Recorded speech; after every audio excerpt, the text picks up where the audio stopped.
Hello there peeps, welcome back to another video of James Talk Sports. Much appreciated. Hit that subscribe button if you guys are new. Don't forget as well please to like and share the videos.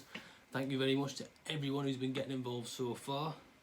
What a good weekend of boxing we had. Let's look at some of the results. It's been an interesting one to say the least.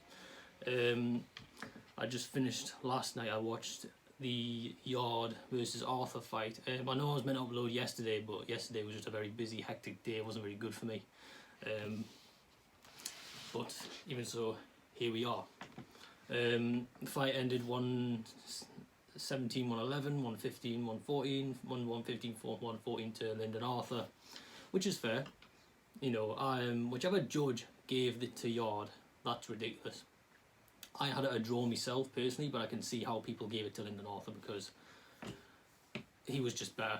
Either result, I think it's all fair to say Yarde did not win that fight. Yarde was upset that he won. He was in those kind of interviews afterwards, kind of saying he thought he'd been robbed and this and that and the other, but he looked good in the last 3 rounds. What you understand is, for the first 4, I gave all of them rounds to Lyndon Arthur, all 4, and it was a kind of mix, and then the very end Yarde looked, but I think in his mind he's still just going off by them last 3 rounds. So but Arthur looked pretty good. He controlled the fight well, very good with his jab. He made Yarde quite hesitant to engage, and that's what Yarde just didn't know what to do. Yarde certainly thinks that he's better, which is why he was so upset over the result, the loss, but he clearly quite isn't at that level yet. You know, you've just got to look at his resume and just look at, like, you know, he's just got these kind of unknowns, and then it's kind of like Kovalev, which is top. He lost that fight, fair enough. Then he's come back down, he's fought some gimme fights again, and this is kind of like British level, and he's not winning. So I still think he's the better of the two personally, and I would favour him in a rematch, but he has got a lot of work to do. Like, he has got a lot of work to he's got a lot to work on, like his guard, his jab, especially. He never throws the jab, his head movement. So it was disappointing for me because I quite like Anthony Yarde. I think Arthur's a good lad as well, to be honest. But I think more credit needs to go to Arthur because he really did box well. His jab was just brilliant. And clearly he had a problem with his right hand because he wasn't throwing it, and he said in the corner, you know, I can't throw my right hand, I can't land it. So Yarde should have noticed that and capitalised on it, but they didn't, and Tunde didn't either. I mean, that's a decision Anthony's going to have to make. I don't think Tunde's right for Anthony anymore. I just don't think. I think he's run his course. I think he's taken him as far as he can, and Anthony Yarde could probably use a new coach. For me personally, Tunde is a great motivator, you know, kind of that kind of lions in the camp mentality, but he's not a tactician, or, you know, you need a coach when you go back to the corner who is going to give you instructions on how to beat your opponent, and Tunde just doesn't do that. He just seems to shout things, which is good. You know, you need to find a good balance of, like, motivating your fighter but also giving them direct instructions on how to go into the next round so they can win. So they need to be looking at the opponent and looking at what their fighter's doing and being specific.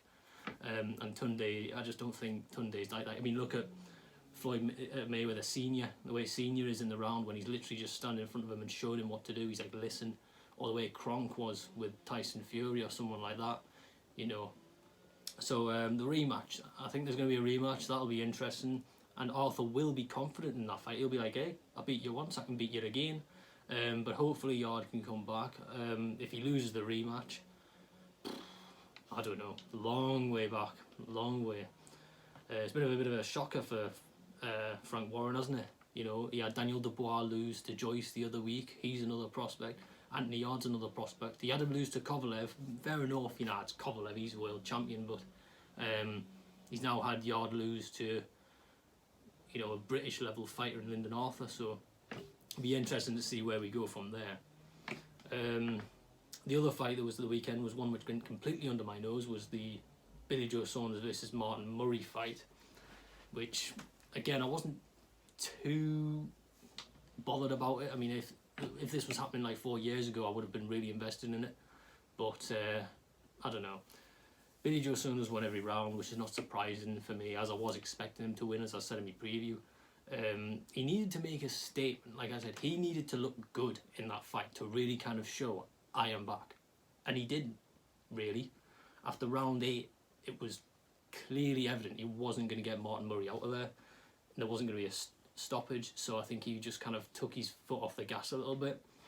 And there were a couple of headbutts in there as well, which, yeah, not good for me. Anyway, not a good way to start. Is Martin Murray retired now, or is he just kind of tootling about? Because he seemed to retire 2 years ago after the damn performance loss, but he seems to struggle to let go of boxing. But I don't know.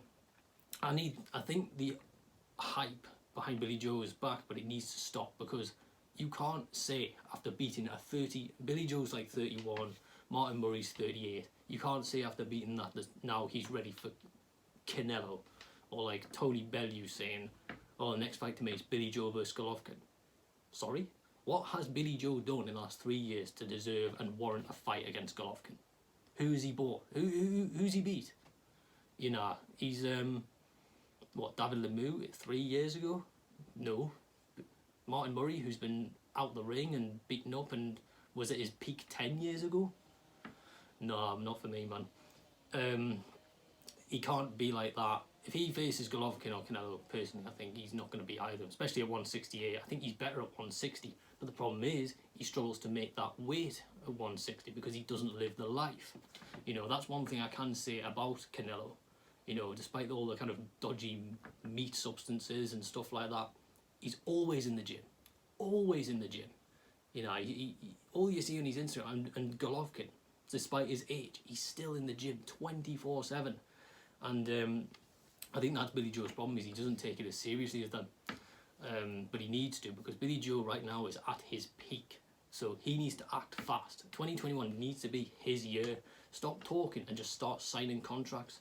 You know, the last 3 years have been a disaster for him. We need to hear some names. You know, we need to see some names on that resume, because we keep hearing the same names after every fight. We keep hearing Canelo, we keep hearing Golovkin, we keep hearing Andrade, we keep hearing Callum Smith. Look what Callum Smith is doing. He's cashed in. His fortunes have arisen. He's fighting the big fish. He's fighting Canelo in a couple of weeks on the 19th. You know, so, but he's probably taking a pay cut. Billy Joe don't want to take a pay cut. So Billy Joe has got to put his ego to one side and just start getting involved. Otherwise, it's going to be not a good year for him. You know, if he doesn't get another big fight in 2021, he'll just be kind of like, what now? Only fight for me is Billy Joe versus Andrade. So that for me is the next one to make. Needs to happen. Alright, what else did we have? Oh yeah, Errol versus Danny, which I was super hyped about, because I wanted to see how Errol would look after coming back from near-death experience, a car crash I suppose. Errol won that fight pretty convincingly, 117-111, 116-112 and another 116-112. Spence looked very sharp in that fight, very good, which is very admirable considering where he's come from. He brought it to Danny very aggressively, especially with them body shots. I've never really seen Spence go to the body like that, but that's good. It shows that he's changing his game up a little bit. I know people will say Danny can be one-dimensional, which is quite easy to deal with. Plus, he's known for like starting his game very slow. Like, he doesn't really kind of get going until like the 4th or 5th round. That's when he starts really bringing it. But nevertheless, he landed some good shots on Spence, which kind of made Spence back up a little bit. Like, oh, all right, so that's what you've got. But huge credit to Danny. You know, I like Danny Garcia. He's a nice guy, humble lad. He's not, you know, takes fights when they're given to him. Showed a lot of heart. Especially because Spence looked like he wanted to make a statement. He looked like he wanted to end that fight. And he brought it to him very aggressively, which is what I like to see. I liked how Errol just seemed to just have so much faith in his gas tank and just went for it from round one onwards. As for Danny, I think I don't see him getting a fight with Terence or Pac-Man, and he's not going to fight a youngster like, I don't know, a Virgil Ortiz, for example. Personally, I think he should go to 154. I think there'd be a hell of a tons of fights up there for him, which he could capitalise on. And I think he'll come again. Danny will still come again. He's a nice guy. He puts up a good fight. All 3 of his losses have been points. There's been no knockouts or anything like that, so there's still plenty left in him. But I want to. That performance from Spence just makes me see what I want to see, the Crawford fight, so badly now. It's just next level. This fight for me just gets bigger and bigger, because unlike Danny, Crawford is a genius at making adjustments to his game plan, and he will look at, when Errol brings it to him, you know Terence will read him. Terence will make those adjustments, because I still believe a lot of people are high on Errol right now and saying he's the best 147. I don't think that. I still think it's Terence Crawford. I still think Terence beats him. But considering Errol's gas tank, I just think it will go the full 12, and it will just be an absolute brilliant fight, and it will confirm who is the best at 147, because it was just a great performance from him. Sharp, strong, great gas tank, aggressive, different changes to his game, and the way Terence looked against Kell Brook, he just looks even better and better. So that is the fight to make 2021. Need to see it. Mention that in my video that I make later on. But why? This is one thing, right?